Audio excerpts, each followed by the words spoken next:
Hello, Hasmouse Users here, and well, if there was one Marvel MCU TV show for Disney Plus that I was looking to forward the most, was What If. I'm serious, this was probably the one that I wanted to see from the very beginning. I mean, the moment it got announced, I was really interested. I mean, an animated MCU TV show that was bringing together, that was going to be bringing back majority of pretty much all the original of the actors from the films. From the fact they're alternating the storylines, they seem pretty intriguing. And being that the comics have done this so many times, kind of seemed more like it. And the fact that this was anime could make it very much like a living, breathing comic book. So on a smaller scale to Spider-Man Into the Spider-Verse.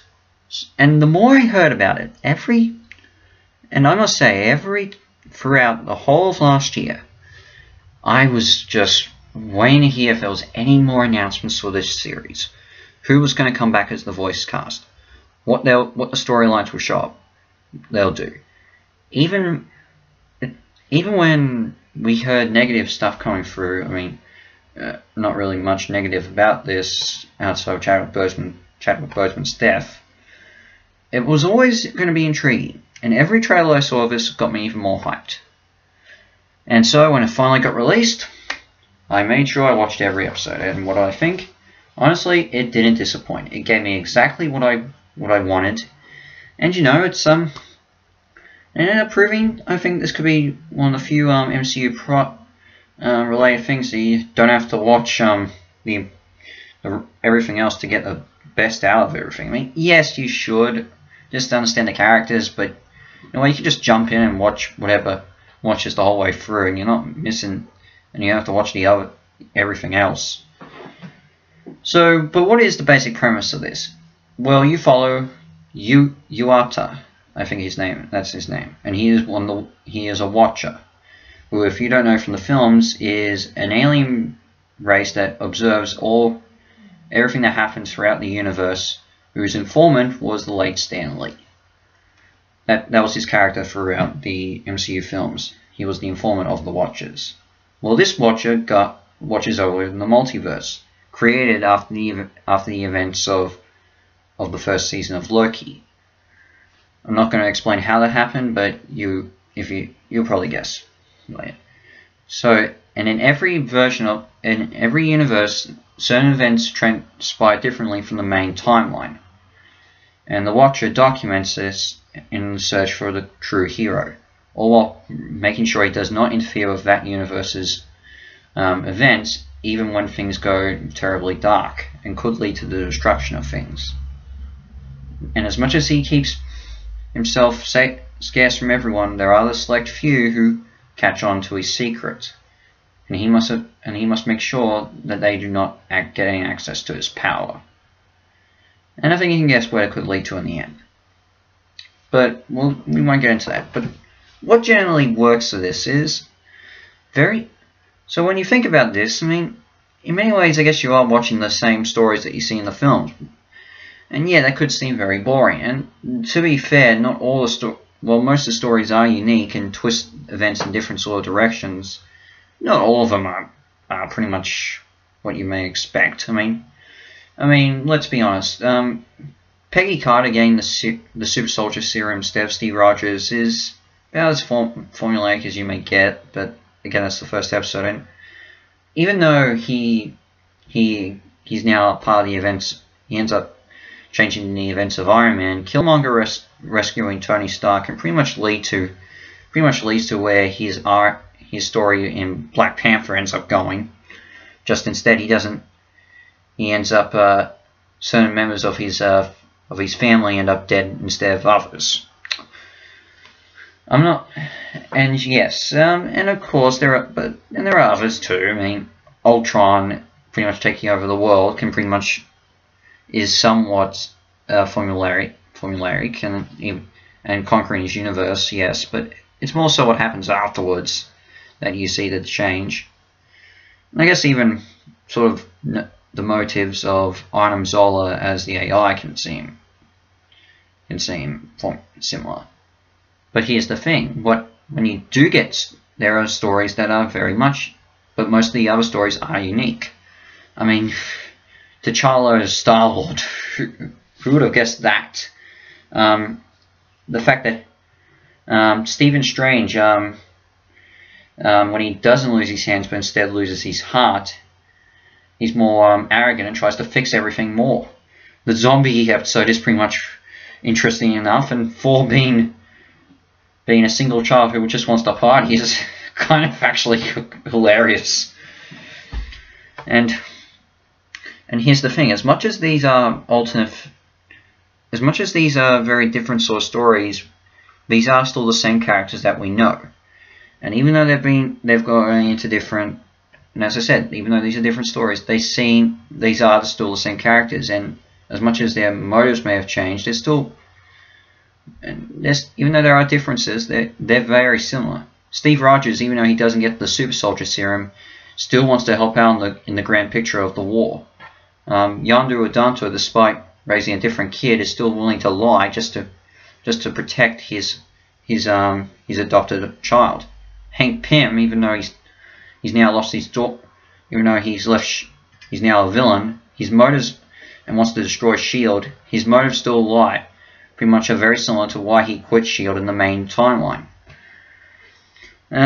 So yeah, and then you get characters that you generally don't expect to see together, end up working, having great chemistry. I mean, as I said, look through it. I mean, Peter Parker teaming up with Scott Lang's best friend Kurt, one of Scott Lang's friends, Kurt, is actually kind of really good in some respects. Even the smallest things like Shuri and Pepper Potts, that works out well too.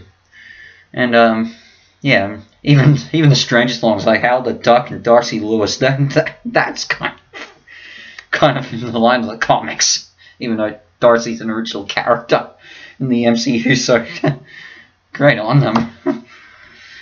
And even the newer old relationships like Thanos and Nebula and Thor and Jane Foster, they seem different enough too.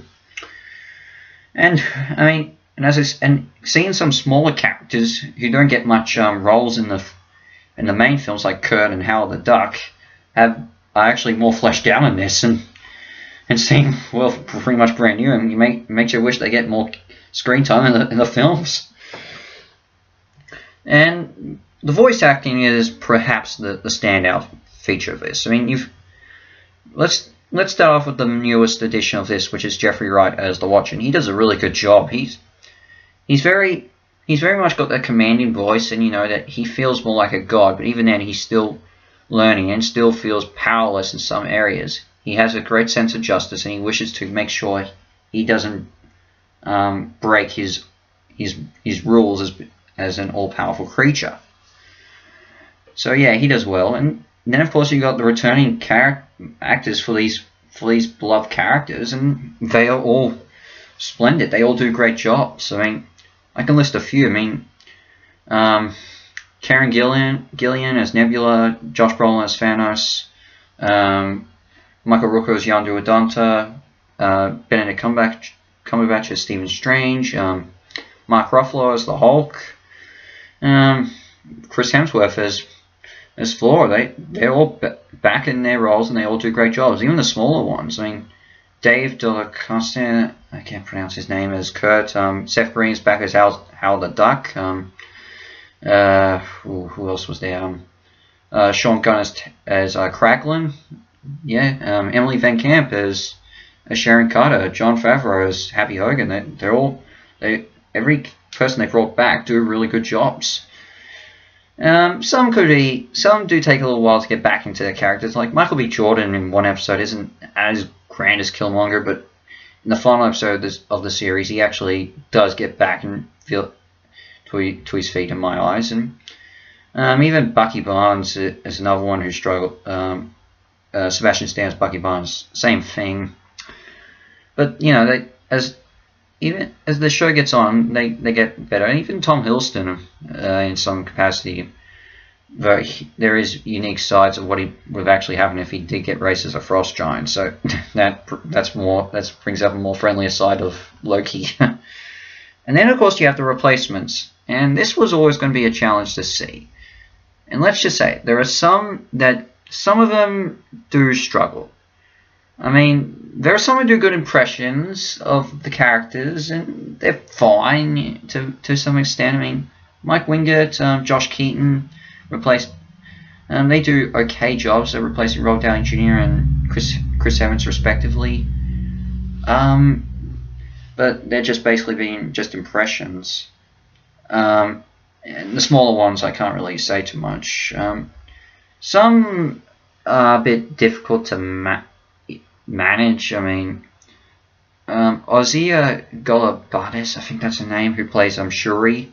Even though she's a veteran Marvel voice actor, apparently, well, Marvel actor in general, I don't know if she can fully replace Letitia Wright, but she does an okay job. Others, trying to think. Ross Masquerade, who now plays the Red Skull in the films after replacing Hugo Weaving, he actually voices Ultron in this, and he's all right. Frank, what was his? I think that's his name. Fred Tasker, I think that's his name, who plays Drax in this. He alternates between being an impression of Dave Bautista and trying to be someone unique. So yeah, they are hard to swallow, and even the person who plays Thunderbolt Ross is another one. But then you have the good ones, the good replacements, who like Lake Bell as Natasha Romanoff and Hudson Fames as Peter Parker, who are not only good replacements of Scarlett Johansson and Tom Holland, but they bring out a more different unique characteristics in these characters. I mean, I find that Natasha Romanoff is a bit more hardened, even more so than in the films, and feels a bit more, and is determined a bit more to get what she wants. Well, she's toughened up a bit more in these from Lake Bell, and Hudson Fames brings out a more mature side of Peter Parker that, is pretty good, and in the context of the episode that Spider-Man's in, fits really well. And you know what? Kudos to them. Some characters though don't get any lines in general. Rocket shows up, but he doesn't get any lines. Scarlet Witch is a zombie in one episode. That's it. Well, actually two. Falcon the same. Mantis appears as a backdrop character. The likes of, and then there's a surprise act. Groot doesn't even appear in this actually, and that's a bit of a letdown. And of course, going back to Chadwick Boseman being his final time playing T'Challa, who, as you know, died last year. He's fantastic. He does a great job no matter what variant of the character he's playing. Great performance, and makes you wish he was still around. Then we get on to the animation. This is interesting. I hear a lot of people giving a bit of criticism to this, but honestly, I think this kind of works. So the animation is done by Flying Bark Studios, Flying Bark Productions, who are an Australian animation company responsible for the likes of My the Bee, Blinky Bill, and Rise of the Teenage Mutant Ninja Turtles.